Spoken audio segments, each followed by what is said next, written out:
Are you like most professionals who haven't received training to meet the mental health needs of older adults?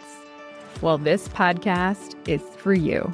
Welcome to the Psychology of Aging podcast. I'm Dr. Regina Kepp. I'm a geropsychologist and founder of the Center for Mental Health and Aging. I created this podcast to give you tools and insights to meet the mental health needs of older adults. This is after 20 years of working with older adults in some of the largest healthcare systems in the United States. Each week, I share evidence-based tools that you can use with your clients starting today. And if you find the resources here helpful, check out our online continuing education courses at mentalhealthandaging.com. All right, let's jump into today's episode.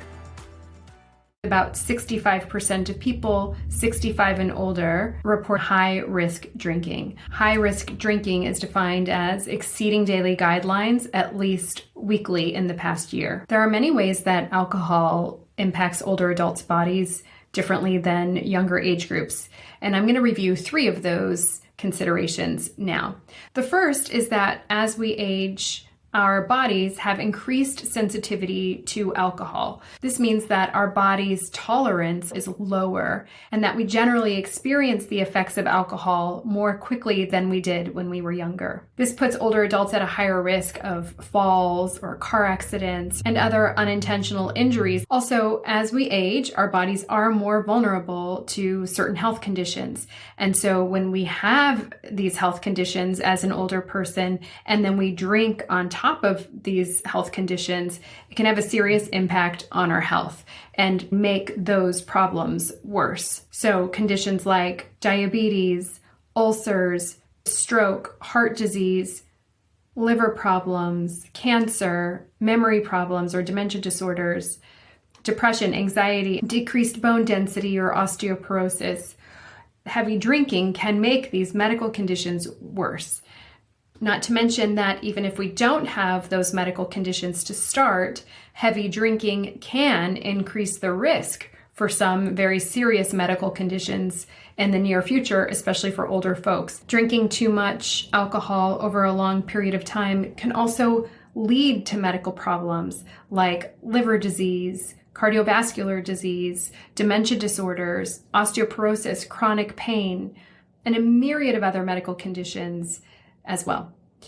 Finally, the third consideration is that many older adults are taking medications, and when you interact alcohol with medication, that can have very serious effects. And so the third consideration is harmful interaction effects between medications and alcohol. Many medications can be hazardous or even deadly in some cases when mixed with alcohol. Even very common over-the-counter medications like aspirin and acetaminophen or cold and allergy medications can interact negatively with alcohol in an older body. And so I often recommend my older clients to be very honest with their prescriber or their physician about their alcohol use so that they can do some harm reduction related to harmful medication interactions. What might trigger an older person to drink more heavily than they used to or develop a problem with drinking? There are many conditions in older adulthood that can increase the risk for developing a substance use disorder. Situations like a retirement or a divorce. More older adults are divorcing than we've seen in history before. Also, the death of a spouse or a loved one, changes like moving to a new community, becoming diagnosed with a new medical condition, a loss of friends or connections that were once important to you, functional limitations. Maybe you can't drive anymore, so you rely on others and you find that you're stuck at home and so bored. And that might increase the risk of drinking or substance use disorder. Maybe difficulty sleeping. I hear this from a lot of older adults that drinking helps me fall asleep. But the challenge with drinking is it's a good short-term solution for going to sleep, but it's a horrible sleep aid because you wake up in the middle of the night and don't get good quality sleep. And so there are many situations that can increase the risk for older adults. And this is where you really have an important role because you could be curious about these things. How are you doing navigating these transitions? And then maybe provide some resources before it turns into problematic drinking. So what's very tricky about older adults and drinking is that they actually call older adults who experience problematic drinking as the invisible population. And that's because it can be really hard to detect alcohol use among older adults because some of the signs and symptoms can be misattributed to medical problems. And it can get very tricky to really identify if somebody does indeed have a substance use disorder. So some of the signs and symptoms often mimic medical conditions like passing out or seizures or dizziness or falls, unexplained bruising or skin tears, memory problems or confusion, strain in relationships, sleep problems, mental health concerns. And so many of the signs and symptoms that are present with substance use disorders with older adults are so easy to attribute to something other than a substance use disorder. So it's really important that when you're noticing some of these signs and symptoms, that we simply ask. How often are you having a glass of wine or alcoholic beverage? There's an alcohol screening tool that is used commonly with older adults called CAGE. It's an acronym, C-A-G-E. The C stands for cut down.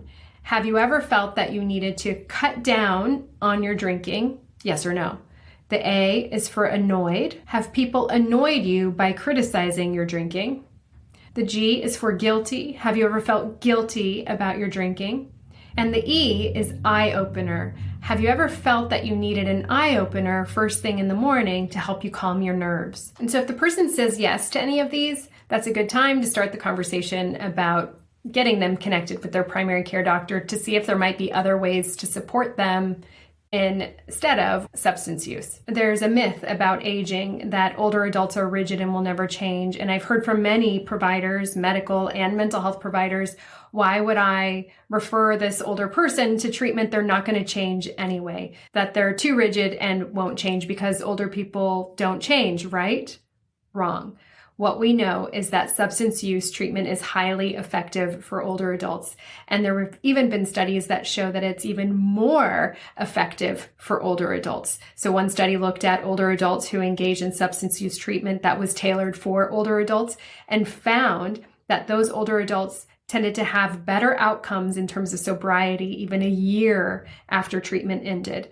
This shows us that treatment can be effective and very beneficial for older adults. And so what I would say is if you have some voice in your head saying, I don't know if they're really going to do it, offer it anyway and let them be the one to reject the offer rather than you reject it by not offering it in the first place. And so don't buy into the belief that older adults are rigid and will never change or that mental health or substance use treatment is not as effective. That is incorrect. And older adults deserve access just like everybody else. I'd like to end by saying that you have a really important role in helping older adults to live their best quality of life by getting them connected to mental health care and medical supports when you notice changes, and to not buying in to myths and misconceptions about aging that exist out there and influence all of us. I'd like to leave you with this idea that there is no expiration date on healing, transformation, and love, and that every person at every age is worthy of mental health care and actually benefits from mental health care. So when you see something, lean in, get curious, provide hope and inspiration that treatment is available and help is possible. You have a really important role in dispelling these myths and getting older folks connected to care.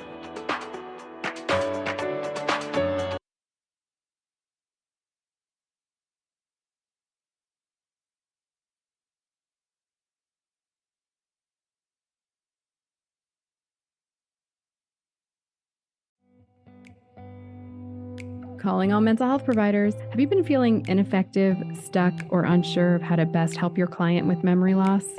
Well, it's not your fault. Most therapists haven't had any training in addressing memory loss or cognitive changes in therapy.